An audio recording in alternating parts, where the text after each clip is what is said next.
Praise the Lord. Good morning. ప్రభువైన యేసుక్రీస్తు శుభనామంలో మీ అందరికీ వందనములు. ఎలా ఉన్నారండి? అందరు బాగున్నారా? దేవుని మహాకృపను బట్టి మీరందరూ క్షేమంగా ఉండాలని అనుదినం దేవుడి సన్నిధిలో మీ అందరి కోసం ప్రార్థన చేస్తున్నాను. చిన్న ప్రార్థనతో ఈరోజు దేవుడి మాటల కోసం మన హృదయాల్ని సిద్ధపరచుకుందామా?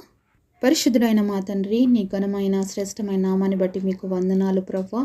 ఉదయకాల సమయంలో ప్రవ్వా నీ సన్నిధిలో ఉండే భాగ్యము కృప మా అందరికి ఇచ్చినందుకై వందనాలు తండ్రి. ప్రతి హృదయాన్ని చూస్తున్న దేవుడుగా నేను మా అందరికీ ఏ మాటలైతే అవసరం ఉన్నాయో తండ్రి, మాతో ఏమైతే మీరు మాట్లాడాలనుకున్నారో తండ్రి, మా అందరితో మాట్లాడి మమ్మల్ని దర్శించి నీ మాటల చేత మమ్మల్ని బలపరిచి ధైర్యపరిచి ఆదరించమని యేసు నామములో ప్రార్థిస్తున్నాము తండ్రి. ఆమేన్. ఈరోజు దేవుని వాగ్దానము ప్రకటన గ్రంథం 3వ అధ్యాయము 8వ వచనం. ఇదిగో తలుపు నీ ఎదుట తీసి ఉంచి ఉన్నాను, దానిని ఎవ్వడునూ వెయ్యనేరడు. Revelation chapter 3 verse 8, I have set before thee an open door and no man can shut it. దేవుడు ఇచ్చినటువంటి అద్భుతమైన వాగ్దానం మనందరి జీవితంలో నెరవేర్చబడును గాక. ఆమేన్. ఎంత అద్భుతమైన దేవుడి మాటలు మనకి వాగ్దానంగా ఇచ్చాడండి దేవుడు. ఏ యోగ్యత లేని మనల్ని, ఏ అర్హత లేని మనల్ని ప్రేమించినటువంటి దేవుడు తన సర్వమైనటువంటి వైభవాన్ని, పరలోక రాజ్యాన్ని అంతటినీ విడిచిపెట్టి కేవలం ఈ లోకంలో ఒక మానవుడిగా మనందరి కోసం జన్మించి కల్వరి సిలువలో మనందరి కోసము తన విలువైన రక్తాన్ని చిందించి మన కోసం తన ప్రాణాన్ని పెట్టి మృత్యుంజయుడిగా తిరిగి 3వ దినమున లేచి పరలోకమునకు ఆరోహమైనటువంటి దేవాది దేవుడు ఉదయకాల సమయంలో ఏం సెలవిస్తున్నాడు తెలుసా? నేను తలుపు తీసి ఉంచి ఉన్నాను, దాన్ని ఎవ్వడు కూడా వెయ్యలేడు అని చెప్తూ ఉన్నాడండి. ఈరోజు పరలోక ద్వారం అనేది మనందరి కోసం దేవుడు తెరిచి ఉంచి ఉన్నాడండి.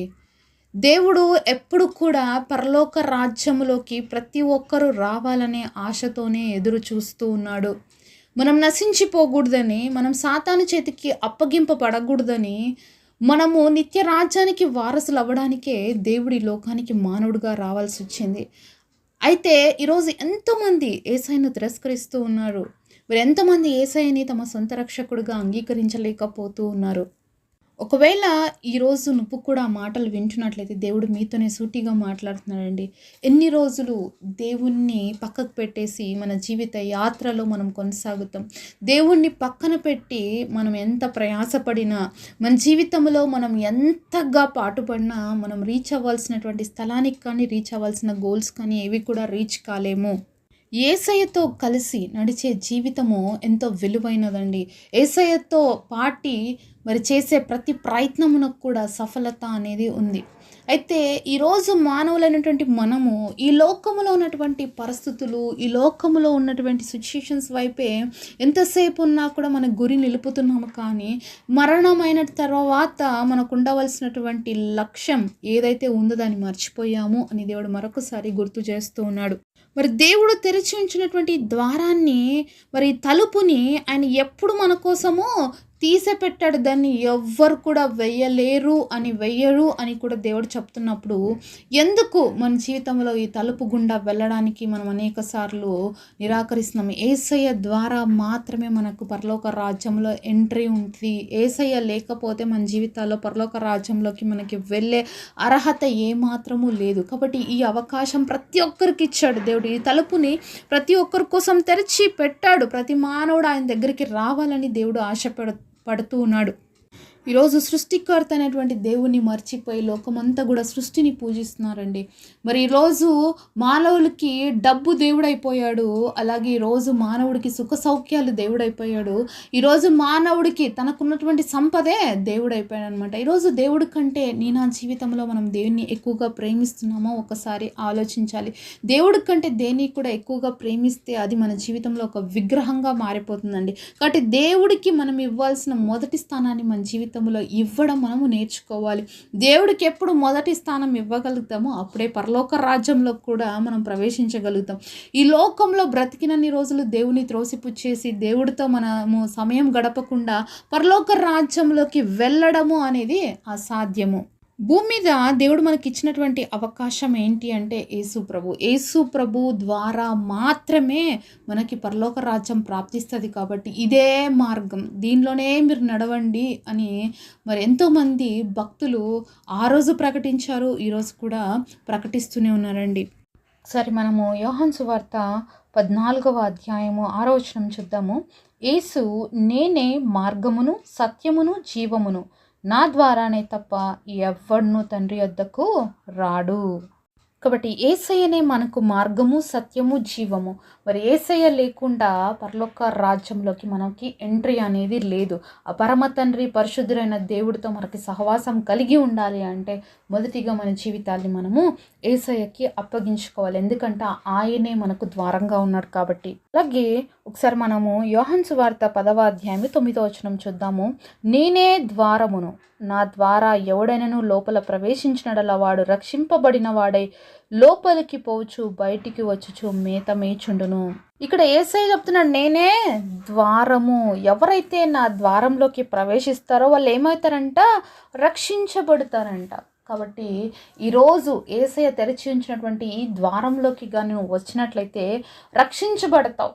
రక్షణ అంటే ఏం లేదండి, యేసు ప్రభుని మన సొంత రక్షకుడిగా అంగీకరించడం, మన నోటితో మన పాపాలన్నీ కూడా ఆయన్ని ఒప్పుకుంటే మనం రక్షించబడతాం. అయితే ఈ రక్షణ అనేది ఒక్క రోజుతో జరిగేది కాదండి. ఇది బ్రతికినంత కాలం మనం కాపాడుకుంటూనే ఉండాలండి. క్రైస్తవ జీవితం అనేది చాలా సులువైనది ఏమాత్రం కాదు. ప్రతిరోజు మరణిస్తే తప్ప క్రీస్తు కోసం జీవించడం అంటే మేము ప్రతిరోజు చనిపోవాలా అని డౌట్ వస్తేమో, అవునండి, ప్రతిరోజు పాపం విషయమే మనం మరణిస్తే తప్ప క్రీస్తు కోసం ఈ లోకంలో జీవించలేం. ఎందుకంటే ఈ లోకంలో ఎక్కడ చూసినా పాపం ఉంది. మరి పాపాన్ని మనము జయించాలి అంటే యేసయ్య శక్తి మనకు కావాలి. ఈ పాపములో మనం నిలిచి ఉంటే మనకు నిత్యరాజ్యంలోకి వారసులం అవ్వలేం. ఈ పాపంలో మనం నిలిచి ఉంటే మరి దేవుడే ద్వారంగా ఉన్నటువంటి ఆ మార్గంలోకి మనం వెళ్ళలేం. ఎందుకంటే ఆయన పరిశుద్ధుడైన దేవుడు, ఆయన పాపిని ప్రేమిస్తాడు. దేవుడు ఎప్పుడు పాపిని త్రోసిపుచ్చలేదండి. అయితే పాపాన్ని ఆయన అసహించుకుంటాడు. పాపము పరిశుద్ధతతో సహవాసం చేయలేదు, అలాగే చెడు మంచితో సహవాసం చేయలేదు. కాబట్టి ఈ పాపపు స్థితిని మనం విడిచిపెట్టుకుంటే ఈ రక్షణ ద్వారంలోకి మనం వెళ్ళినట్లయితే ఈ రక్షణ ద్వారం అనేది మనల్ని ఎక్కడ తీసుకెళ్తుంది? నిత్య రాజ్య ద్వారంలోకి తీసుకువెళ్తుంది. కాబట్టి ఈరోజు యేసయ్య ప్రతి ఒక్కరి కోసము ద్వారం తెరిచిపెట్టినాడు. కాబట్టి ఎవ్వరూ మరి నిర్లక్ష్యంగా ఉండి ఈ ద్వారాన్ని మిస్ చేసుకోవద్దండి. ఎందుకంటే ఈ ద్వారమే నిత్య రాజ్యంలో ఉన్నటువంటి పరలోక రాజ్య ద్వారంలోకి మనల్ని ప్రవేశపెడుతుందండి. యేసయ్యనే మనకు ద్వారంగా ఉన్నాడు. ఎవరు ఆయనతో ఉంటారో, ఎవరు ఆయనలోకి వస్తారో వాళ్ళు ఖచ్చితంగా రక్షించబడతారు, వాళ్ళు దీవించబడతారు. మనం దీవించబడ్డము అంటే ఇహలోకపరమైన దీవెనల గురించి ఎప్పుడు ఆలోచిస్తామండి. దీవెన అనేది ఏంటంటే యుగ యుగములు దేవుడితో ఉండడం అని గుర్తించండి. ఎందుకంటే ఈ లోకంలో మనం ఎంత సంపాదించినా, ఈ లోకంలో ఏమైతే మన జీవితంలో కలిగి ఉంటామో అవన్నీ కూడా ఒకరోజు మనం విడిచిపెట్టి వెళ్ళిపోవాల్సిందే. ఎందుకంటే ఈ లోకం మనది కాదు, ఇది అశాశ్వతమైన లోకం. మన లోకము నిత్య రాజ్యం. అందుకోసమే మనము ఈ లోకము క్రీస్తు కోసం బ్రతకడం నేర్చుకోవాలండి. పరిశుద్ధంగా బ్రతకడం నేర్చుకోవాలి. పాపాన్ని విడిచిపెట్టాలి. అందుకే పాపం విషయంలో ప్రతిరోజు మరణిస్తూనే ఉండాలి. అప్పుడే క్రీస్తు కోసము బ్రతకగలుగుతాం. కాబట్టి ఇది ఎప్పుడు గుర్తుపెట్టుకోండి. పాపం విషయంలో ప్రతిరోజు చనిపోవాలి, క్రీస్తు విషయంలో ప్రతిరోజు బ్రతకాలి. అప్పుడే మన రక్షణ అనేది కొనసాగించబడుతుంది. కాబట్టి ఇంకా యేసయ్యని రక్షకుడుగా అంగీకరించకపోతే దయచేసి ఈరోజు యేసయ్యని సొంత రక్షకుడుగా అంగీకరిస్తే నిత్య రాజ్యంకి వారసులు అవుతామండి. నిత్య రాజ్యానికి వారసులయ్యే మనము ఇహలోకంలోనూ దీవించబడతాము, నిత్య రాజ్యంలో కూడా దీవించబడతామండి. ఎప్పుడు మన ఆశ రెండు వైపులుగా, అంటే ఈ లోకం వైపే ఒకవైపే మనం చూడకూడదండి. ఎవరైతే బ్లెస్డ్గా ఉంటారో వాళ్ళు అన్ని విషయాల్లో బ్లెస్డ్గా ఉంటారు. దేవుడి బిడ్డలమైనటువంటి మనమే ఒక బ్లెస్సింగ్ అండి. కాబట్టి బ్లెస్సింగ్స్ కోసం మనం ప్రయాసపడక మనమే బ్లెస్డ్గా మారాలి. దేవుడు ఎప్పుడు అదే ఆశిస్తాడు. నా బిడ్డలు ఎప్పుడు దీవెనకరంగా ఉండాలి, ఇతరుల జీవితాల్లో కూడా వాళ్ళు దీవెనకరంగా ఉండాలి, ఆశీర్వాదకరంగా ఉండాలని దేవుడు ఆశిస్తాడు. కాబట్టి దీవెనల కోసం, ఈ లోకంలో ఉన్న ఆశీర్వాదాల కోసం ప్రయాసపడ్డం కంటే మేమే దీవెనగా మారాలి, నేనే క్రీస్తు కోసము మరి గొప్ప ఆశీర్వాదకరంగా ఈ లోకంలో జీవించాలని మనం అనుకున్నప్పుడు ఇహలోక పరంగాను పరలోక రాజ్య పరంగాను దీవించబడతాము, నిత్య రాజ్యానికి వారసులమవుతాము. అట్టి కృప దేవుడు మనందరికీ దయచేయునుగాక. మమ్మల్ని ఎంతో మిక్కిలిగా ప్రేమించినటువంటి మా ప్రియ పరలోకమందున తండ్రి, మీకు కృతజ్ఞతాస్తుతులు చెల్లిస్తున్నామయ్యా. నీవే మార్గము, సత్యము, జీవమైన తండ్రి. ఈ గొప్ప దేవుని ప్రతి ఒక్కరూ తెలుసుకోవడానికి కృపనివ్వండి అయ్యా. నీవు ద్వారంగా ఉన్నావు పరలోక రాజ్యంలోకి, నిత్య రాజ్యంలోకి. కాబట్టి ప్రతి ఒక్కరూ ఆ సత్యం తెలుసుకొని రక్షించబడి నిత్య రాజ్యానికి వారసులు అవ్వటానికి మీరు మా ఎదుట ఉంచినటువంటి తలుపుని మేము నిర్లక్ష్యము చేయక తండ్రి, మా ప్రభా ప్రతి ఒక్కరు కూడా నేను మిమ్మల్ని సొంత రక్షకుడుగా అంగీకరించి నిత్య రాజ్యానికి వారసులు అవడానికి ప్రతి ఒక్కరిని దీవించమని యేసు నామములో ప్రార్థిస్తున్నాము తండ్రి. ఆమేన్.